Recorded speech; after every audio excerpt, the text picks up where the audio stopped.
कुछ ही दिन पहले संसद का मानसून सत्र समाप्त हुआ है। इसी मानसून सत्र में आपको रिफॉर्म्स की निरंतरता दिखेगी। विपक्ष द्वारा अनेक व्यवधान पैदा करने के बावजूद हम पूरे कमिटमेंट के साथ रिफॉर्म्स पे जुटे रहे। इसी मानसून सत्र में जन विश्वास 2.0 है। ये ट्रस्ट बेस्ड गवर्नेंस और प्रो पीपल गवर्नेंस से जुड़ा बहुत बड़ा रिफॉर्म हुआ है। जन विश्वास के पहले एडिशन में हमने करीब 200 माइनर ऑफेंसेस को डीक्रिमिनलाइज किया था। अब इस कानून के दूसरे एडिशन में हमने 300 से ज्यादा माइनर ऑफेंसेस को डीक्रिमिनलाइज कर दिया है। इसी सेशन में इनकम टैक्स कानून में भी रिफॉर्म किया गया है। 60 साल से चले आ रहे इस कानून को अब और सरल बनाया गया है। और इसमें भी एक खास बात है। पहले इस कानून की भाषा ऐसी थी कि सिर्फ वकील या सीए ही इसे ठीक से समझ पाते थे, लेकिन अब इनकम टैक्स बिल को देश के सामान्य टैक्स पेयर की भाषा में तैयार किया गया है। ये दिखाता है कि नागरिकों के हितों को लेकर हमारी सरकार कितनी संवेदनशील है। साथियों, इसी मॉनसून सेशन में माइनिंग से जुड़े कानूनों में भी बहुत संशोधन किया गया है। शिपिंग और पोर्ट से जुड़े कानून भी बदले गए हैं। ये कानून भी अंग्रेजों के जमाने से ऐसे ही चले आ रहे थे। अब जो सुधार हुए हैं वो भारत की ब्लू इकोनॉमी को, पोर्ट लेड डेवलपमेंट को बढ़ावा देंगे। इसी तरह स्पोर्ट्स सेक्टर में भी नए रिफॉर्म किए गए हैं। हम भारत को बड़े इवेंट्स के लिए तैयार कर रहे हैं। स्पोर्ट्स इकोनॉमी के पूरे इकोसिस्टम का निर्माण कर रहे हैं। इसलिए सरकार नई नेशनल स्पोर्ट्स पॉलिसी खेलो भारत नीति लेकर भी आई है। साथियों, जो लक्ष्य हासिल कर लिया उसी में संतुष्ट हो जाऊं, इतना करके बहुत हो गया, मोदी आराम कर लेगा, ये मेरे स्वभाव में नहीं है।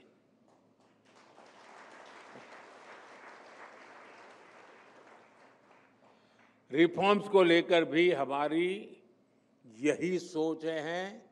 हम आगे के लिए तैयारी करते रहते हैं। हमें और आगे बढ़ना है। अब रिफॉर्म्स का एक और पूरा आर्सेनल लेकर आने वाला हूं। इसके लिए हम कई मोर्चों पर काम कर रहे हैं। हम बेवजह के कानूनों को खत्म कर रहे हैं, नियमों और प्रक्रियाओं को सरल बना रहे हैं, प्रोसीजर्स और अप्रूवल्स को डिजिटल कर रहे हैं, अनेक प्रावधानों को डीक्रिमिनलाइज कर रहे हैं। इसी कड़ी में जीएसटी में भी बहुत बड़ा रिफॉर्म किया जा रहा है। इस दिवाली तक ये प्रक्रिया पूरी हो जाएगी। इससे जीएसटी और आसान बनेगा और कीमतें भी कम होगी। साथियों, नेक्स्ट जनरेशन रिफॉर्म्स के लिए इसके इस आर्सेनल से भारत में मैन्युफैक्चरिंग बढ़ेगी, मार्केट में डिमांड बढ़ेगी, इंडस्ट्री को नई एनर्जी मिलेगी, एम्प्लॉयमेंट के नए अवसर बनेंगे और ease of living, ease of doing business दोनों इंप्रूव होंगे। साथियों, आज भारत 2047 तक विकसित होने के लिए पूरी शक्ति से जुटा है और विकसित भारत का आधार आत्मनिर्भर भारत है। आत्मनिर्भर भारत को भी हमें 3 पैरामीटर्स पर देखने की जरूरत है। ये पैरामीटर है स्पीड, स्केल और स्कोप। अपने ग्लोबल पैंडेमिक के दौरान भारत की स्पीड भी देखी है, स्केल भी देखा है और स्कोप भी महसूस किया है। आपको याद होगा उस समय कैसे एकदम बहुत सारी चीजों की जरूरत पड़ गई थी और दूसरी तरफ ग्लोबल सप्लाई चेन भी एकदम ठप हो गई थी। तब हमने देश में ही जरूरी चीजें बनाने के लिए कदम उठाए। देखते ही देखते हमने बहुत बड़ी मात्रा में टेस्टिंग किट्स बनाए, वेंटिलेटर्स बनाए, देश भर के अस्पतालों में ऑक्सीजन प्लांट्स लगाए। इन सारे कामों में भारत की स्पीड दिखाई दी। हमने देश के कोने कोने में जाकर अपने नागरिकों को 220 करोड़ से ज्यादा मेड इन इंडिया वैक्सीन लगाई और वो भी बिल्कुल मुफ्त। इसमें भारत का स्केल दिखाई देता है। हमने करोड़ों लोगों को तेजी से वैक्सीन लगाने के लिए कोविन जैसा प्लेटफॉर्म बनाया। इसमें भारत का स्कोप नजर आता है। ये दुनिया का सबसे अनूठा सिस्टम था जिसके चलते रिकॉर्ड समय में हमने वैक्सीनेशन भी पूरा कर लिया। साथियों, ऐसे ही एनर्जी के क्षेत्र में भारत के स्पीड, स्केल और स्कोप दुनिया देख रही है। हमने तय किया था कि 2030 तक हम अपनी टोटल पावर कैपेसिटी का 50% नॉन फॉसिल फ्यूल से जनरेट करेंगे। ये 2030 तक का लक्ष्य था। ये टारगेट हमने 5 साल पहले इसी साल 2025 में ही अचीव कर लिया।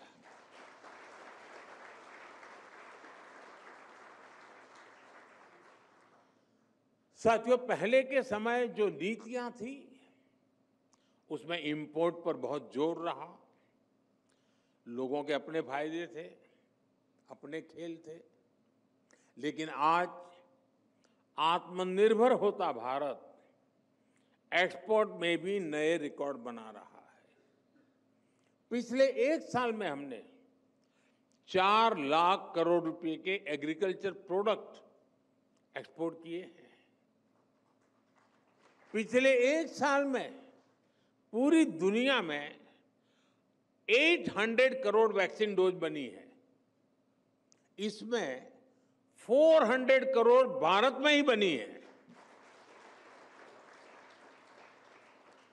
आजादी के 6.5 दशक में हमारा इलेक्ट्रॉनिक्स एक्सपोर्ट 35,000 करोड़ रुपए के आसपास पहुंच पाया था। आज ये करीब 3.25 लाख करोड़ रुपए तक पहुंच रहा है। साथियों, 2014 तक भारत 50,000 करोड़ रुपए के आसपास के ऑटोमोबाइल एक्सपोर्ट करता था। आज भारत 1 साल में 1,20,000 करोड़ रुपए के ऑटोमोबाइल एक्सपोर्ट कर रहा है। आज हम मेट्रो कोच, रेल कोच से लेकर रेल लोकोमोटिव तक एक्सपोर्ट करने लगे हैं। वैसे आपके बीच आया हूं तो भारत की एक और सफलता के बारे में आपको बता दूं। भारत अब दुनिया के 100 कंट्रीज को इलेक्ट्रिक व्हीकल भी एक्सपोर्ट करने जा रहा है।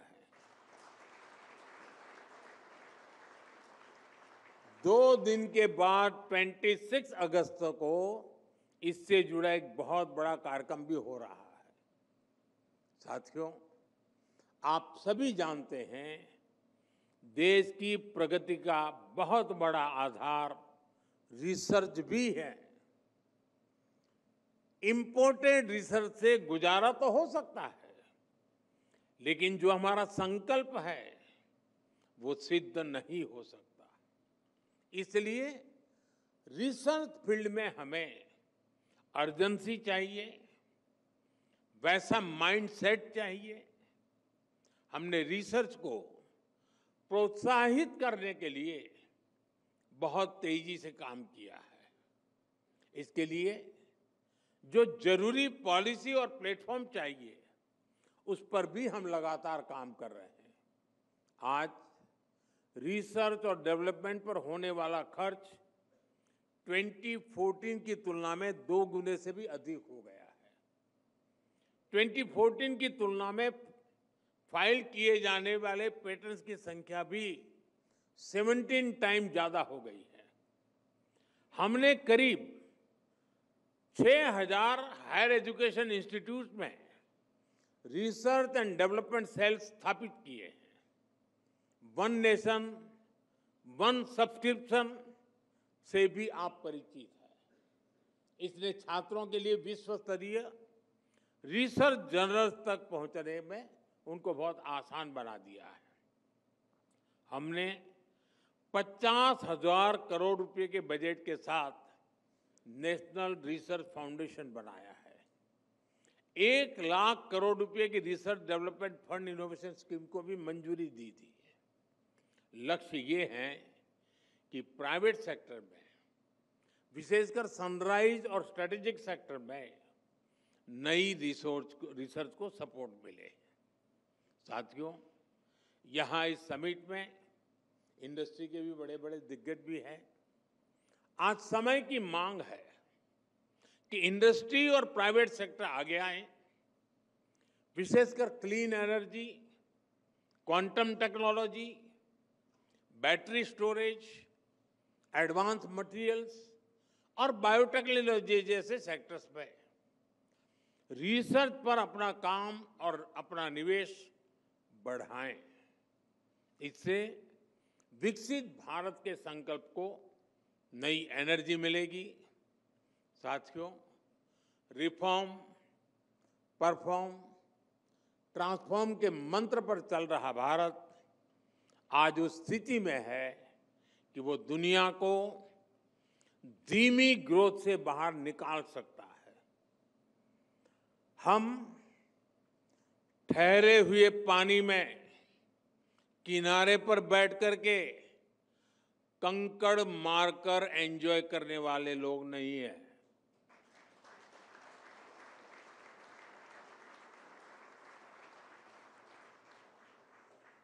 हम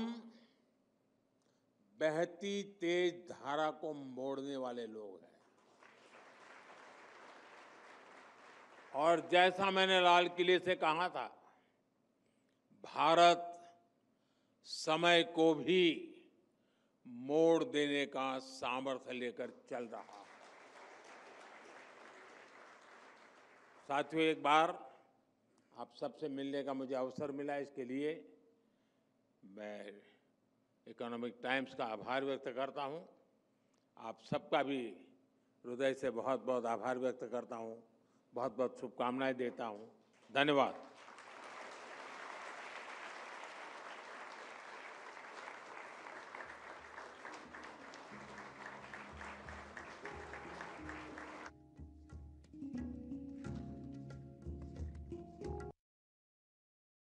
भारत की इकोनॉमी में देख रहे हैं, इसके पीछे बीते 1 दशक में भारत में आई मैक्रो इकोनॉमिक स्टेबिलिटी है।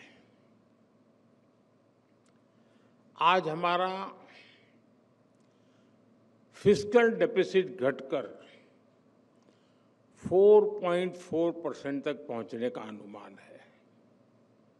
और ये तब है जब हमने कोविड का इतना बड़ा संकट झेला है। आज हमारी कंपनियां कैपिटल मार्केट से रिकॉर्ड फंड्स जुटा रही हैं। आज हमारे बैंक्स पहले से कहीं ज्यादा मजबूत है। इन्फ्लेशन बहुत लो है, इंटरेस्ट रेट्स कम है। आज हमारा करंट अकाउंट डेफिसिट कंट्रोल में है। फॉरेक्स रिजर्व भी बहुत मजबूत है। इतना ही नहीं, हर महीने लाखों डोमेस्टिक इन्वेस्टर्स एसआईपीज के जरिए हजारों करोड़ रुपए मार्केट में लगा रहे हैं। साथियों, आप भी जानते हैं, जब इकोनॉमी के फंडामेंटल्स मजबूत होते हैं, उसकी बुनियाद मजबूत होती है, तो उसका प्रभाव भी हर तरफ होता है। मैंने अभी 15 अगस्त को ही इस बारे में विस्तार से चर्चा की है। मैं उन बातों को नहीं दोहराऊंगा, लेकिन 15 अगस्त के आसपास और उसके बाद एक हफ्ते में जो कुछ हुआ है, वो अपने आप में भारत की ग्रोथ स्टोरी का शानदार उदाहरण है। साथियों, अभी लेटेस्ट आंकड़ा आया है कि अकेले जून महीने में, यानी मैं एक महीने की बात करता हूं, अकेले जून के महीने में ईपीएफओ डेटा में 22 लाख फॉर्मल जॉब जुड़ी है और ये संख्या अब तक के किसी भी महीने से ज्यादा है। भारत की रिटेल इन्फ्लेशन 2017 के बाद सबसे कम स्तर पर है। हमारे फॉरेन एक्सचेंज रिजर्व्स अपने रिकॉर्ड हाई के करीब है। 2014 में हमारी solar PV module manufacturing capacity करीब 2.5 गीगावाट थी। ताजा आंकड़ा है कि आज ये कैपेसिटी 100 गीगावाट के ऐतिहासिक पड़ाव तक पहुंच चुकी है।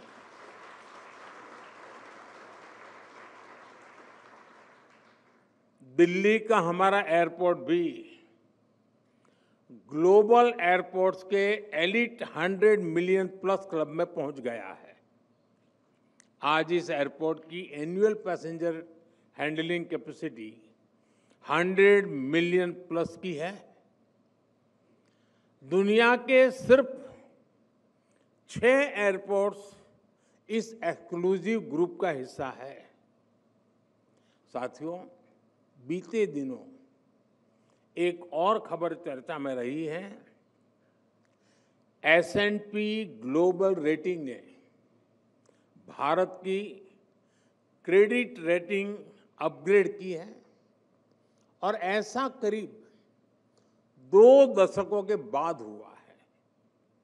यानी भारत अपनी रेजिलियंस और स्ट्रेंथ से बाकी दुनिया की उम्मीद बना हुआ है।